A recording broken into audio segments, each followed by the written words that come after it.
Hello and welcome to the 6:30 show, Nottinghamshire's Thursday evening, and with Friday just a hop, skip and a jump away. It's time to limber up in the following fashion. Expecting a baby can be extremely costly. Tonight, you'll hear from an expert who's got some top budgeting tips for bringing up your little bundle of joy without breaking the bank. Fundraising is still underway to buy the city a statue of the famous prize fighter Bendigo. And later you'll get a catch up with the organiser, who'll also be talking about what it takes for a sportsman to become a legend. And they'll be gardening with John Sterland. This week he's sorting out your rockery, your heathers and your hellebores. And look at the beauty inside there. They've got double ones now, all different colours. I've seen the most magnificent colours. Well, joining me tonight are the Lord Mayor, Jackie Morris, who's making her 6:30 show debut this evening, and Ryan Walker-Drain, who's a carpenter from Radford. Now, the Lord Mayor's Ball is being brought back for the first time in almost 20 years. It's going to be held in the Council House with a 1920s theme, and all the proceeds will go to charity. So who better to tell you all about it than the Lord Mayor herself, Jackie, Your Grace, Your Worship. What do you call a mayor, Lord Mayor, in formal terms? The full title? Yeah. The Worshipful Lord Mayor of Nottingham, Councillor Jackie Morris. But would I refer to you as Your Eminence? Or? No.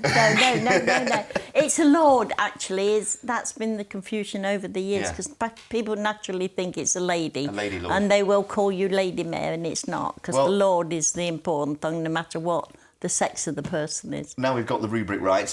What about this ball, then? A 1920s theme, flappers and all. Flappers and all. Elegant, traditional, red carpet, the full works. Why have you decided to bring it back? I just thought it's nice to celebrate the council house, the origin of the council house, depict the traditions that we've got in Nottingham, you know, because in times of austerity, everybody's watching every penny and there isn't a lot of money to provide for different things. So one thing, it's to give people a really good, posh time, and the other thing is obviously to raise as much money as we can for my charities. But you know, it's just nice to come into the council house, have a meal, we're having entertainment, and with the theme, so we want to try and get all the ladies in swingy dresses and the gentlemen in dinner jackets, so it's going to be quite nice. Yeah, the 1920s was a rip-roaring time, wasn't it? You used to have a great time. Was that your idea, the 20s?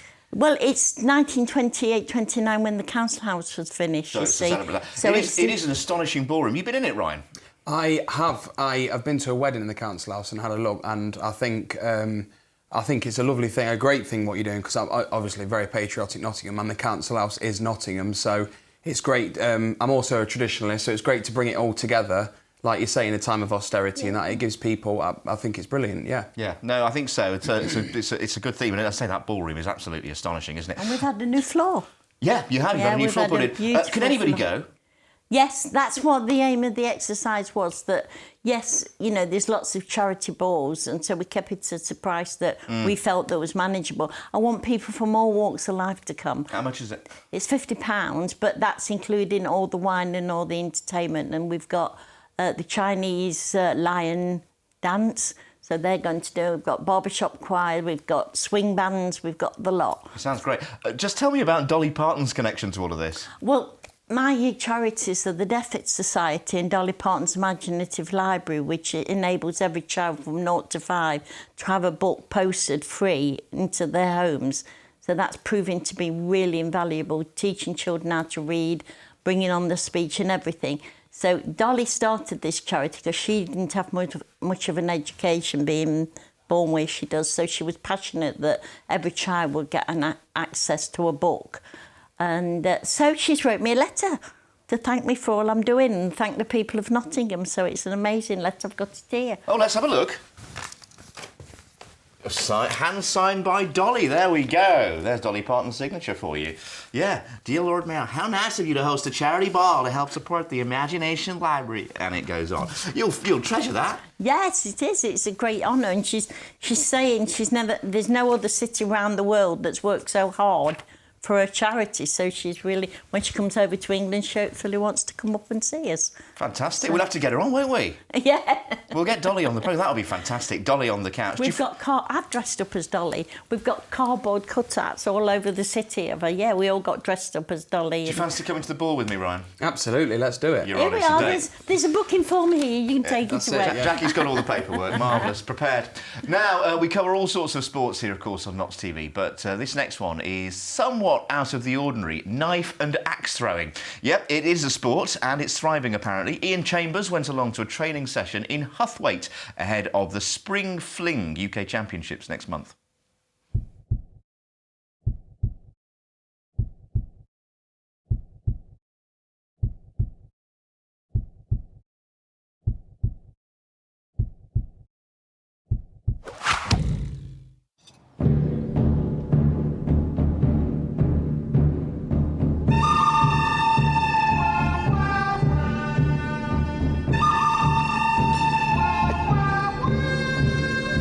Hiya, welcome to Woodend. We throw knife and axes. We're a club called Woodend Warriors, so everybody's here training and practicing and having fun.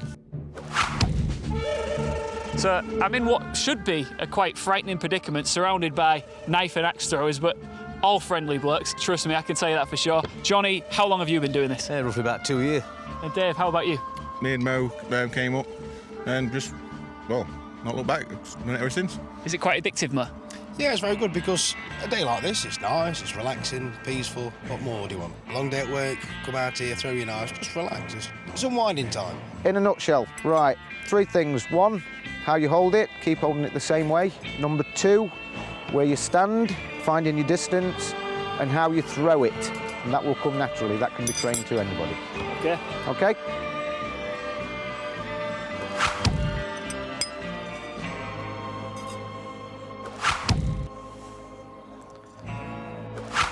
Excellent. Correct, we've done one in one take. Awesome, all 3 stuck in. I mean, the health and safety implications of filming that. Now, William Thompson, also known as Bendigo, was a bare-knuckle boxer in the 1800s. He was a champion, and over the years there have been various campaigns to get a statue of him put up in Nottingham. Ryan is one of the men behind that, and he was an iconic figure at the time, but someone you still hear talked about really regularly in Nottingham and Nottinghamshire today. Absolutely. I think there's a few reasons for that. I think, as we've found out, that he actually created the southpaw stance. Now, you think about your Rocky films and all your boxers that have gone on since. Well, Bendigo was the original southpaw, which is a huge thing for boxing. You tie that in with the fact that the more we look into it, we find out the poverty that he was born into, that he couldn't read or write, with all of his brothers and sisters.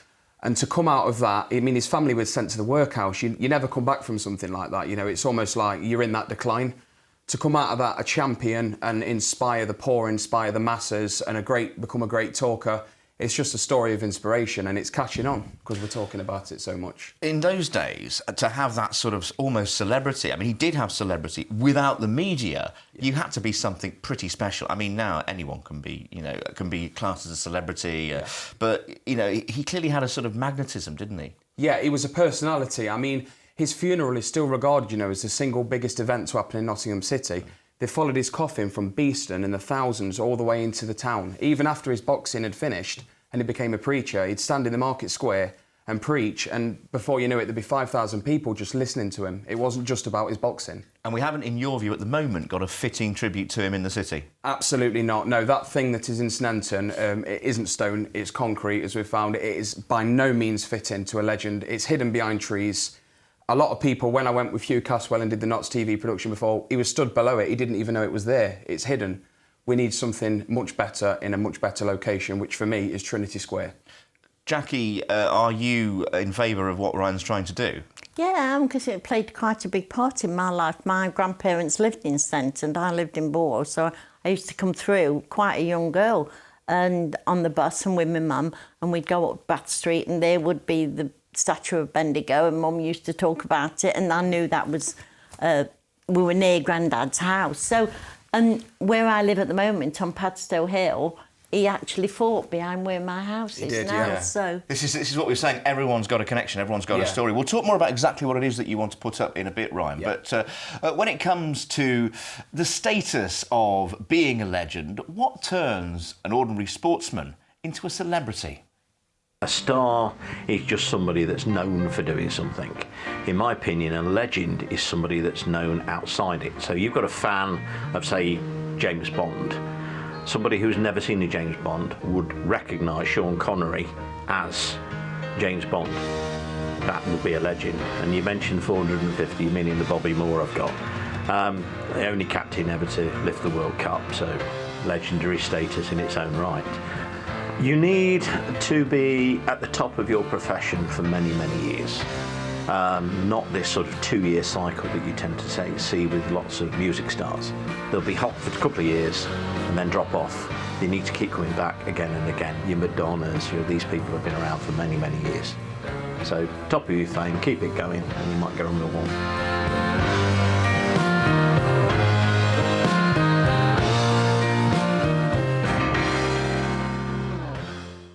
Mark Walker there from his shop in the West End Arcade. Jackie?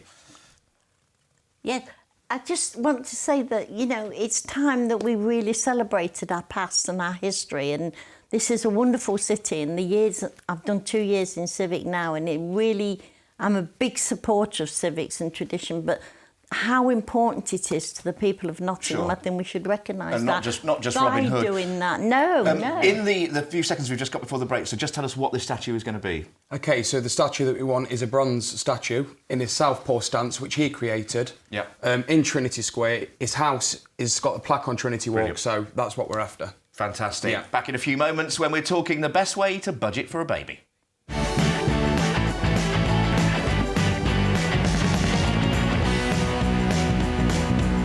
Welcome back. On the sofa tonight are Lord Mayor Jackie Morris and carpenter Ryan Walker-Drain. A little bit later on, Ryan's going to be telling you how you can get behind his Statue of Bendigo campaign, and Jackie will be giving you a bit more information about how you can attend her 1920s ball at the Council House. Now, the addition of a new baby to the family can be a costly business. From cots to cuddly toys and baby grows to bedding, Sprogs gobble up your expendable cash like Billio. But fear not, parenting blogger Emily Leary's here now to save the day and your bank balance with her money-saving tips. Emily, welcome. Hello. It costs a fortune, doesn't it, having children? Let's not beat about the bush. Yeah, then there's no way around that. It is going to be expensive, but there are some ways you can kind of reduce the shock a little bit, I guess. Yeah, it's, I suppose, just a function of the modern world, isn't it? That, you know, now pushchairs have to be, you know, the price of a small car. You know, they are outrageously expensive. You know, that the bedding has to be all done to a certain standard. I think when I was little, we had nothing like that. But things are very, very pricey these days for kids, aren't they? They can be, and there's definitely a sort of media and peer pressure that people, they see all of these things on TV and they understand from magazines that these are all the things you need to bring up a baby, but actually what you really genuinely can call essential is a much smaller list. It's parenting peer pressure, isn't it? Now, we have handily some of your tips. So tip 1, talk to friends who are already parents. Yeah, so they've been there and they've got the T-shirt and they've realised that in their... Stained. Yes, their stained T-shirt with various suspect colours.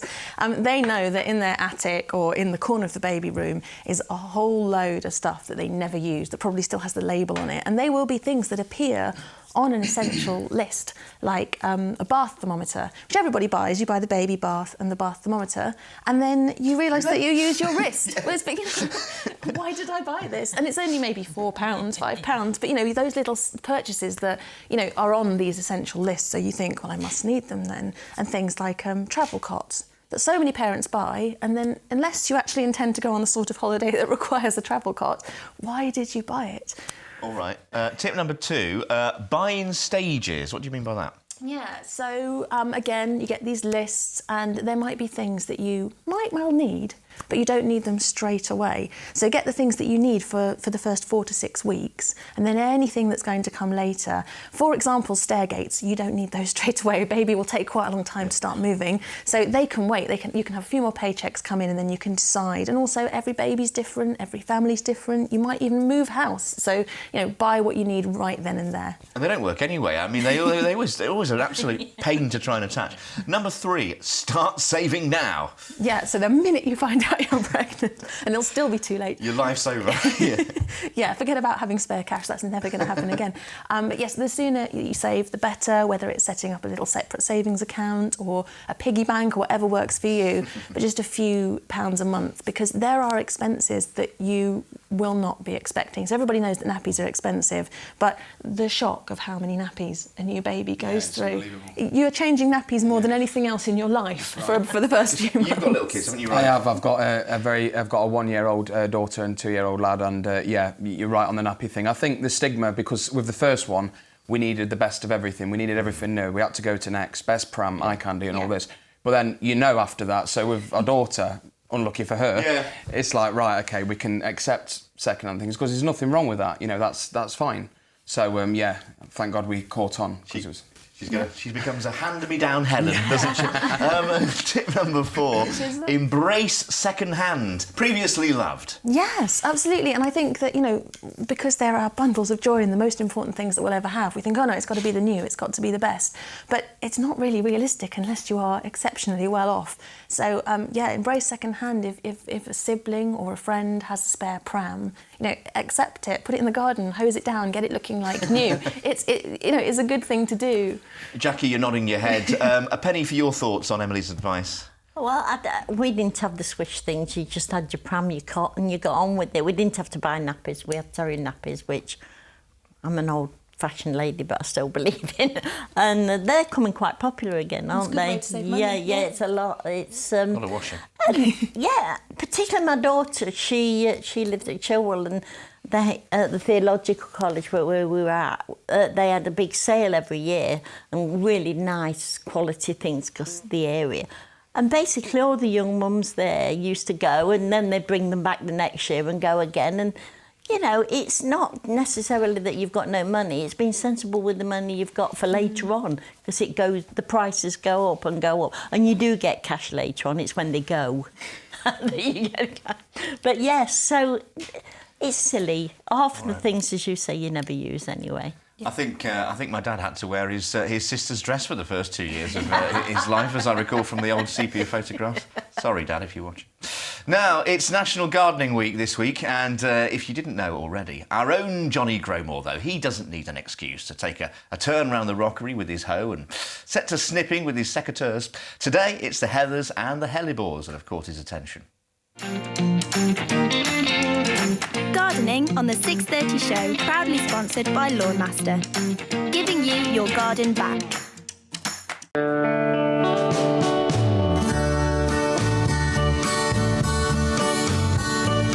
Listen to what the flower people say. Listen, it's getting louder every day.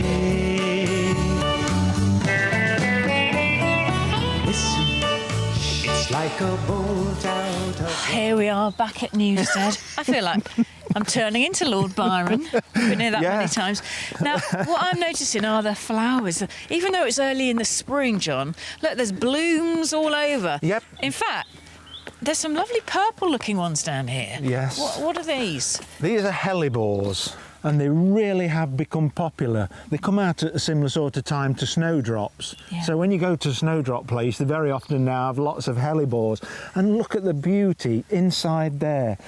They've got double ones now, all different colours. I've seen the most magnificent colours, and they're even trying to breed them now where they hold the heads up. But who wants to hold your head up in winter? Normally you have it down there. We should be able to just bend down and do that. And at this time, there's even a job here, and that is taking the old leaves off before the new leaves come. Then if they've got any spot, can you see they've got spot disease, leaf spot disease, it doesn't drop onto the new leaves as they come. So you're keeping that disease down all the time. And you just got to go around taking them off. And there's white ones over there too, lots of different colours. Yep. There's some beautiful white ones as well over there, which is really nice.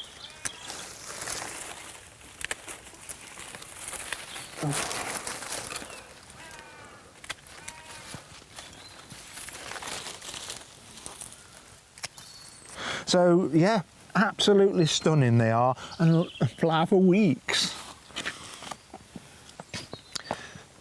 Here we are, Fran, look. Berberis, beautiful, just coming out. Yeah. Chenomelies over there. What a time of year it is. Chenomelies. Chenomelies. Chenomelies. Oh, yeah. I'm saying that, look Sean here. Connery. And these heathers, look at them. Yeah, Beautiful. absolutely beautiful, aren't they? 8 weeks of flower, Fran. Yeah? Yep, they are stunning. Erica carnea, they'll grow in any soil. They don't need acid soil. And what you do, when they finish flowering, if they're just getting a little bit too tall, you can trim them back that little bit. Just take bits off. I won't take any more off because they're still in flower, but as soon as it's finished flowering. Too much and my camouflage. Yeah, and there's bees in there as well. Oh, look, there's a bumblebee tearing round there.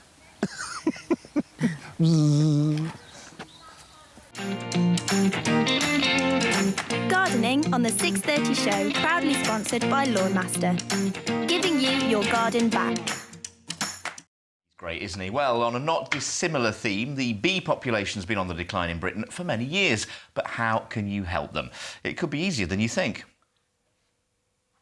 The bees are an important part of our environmental chain.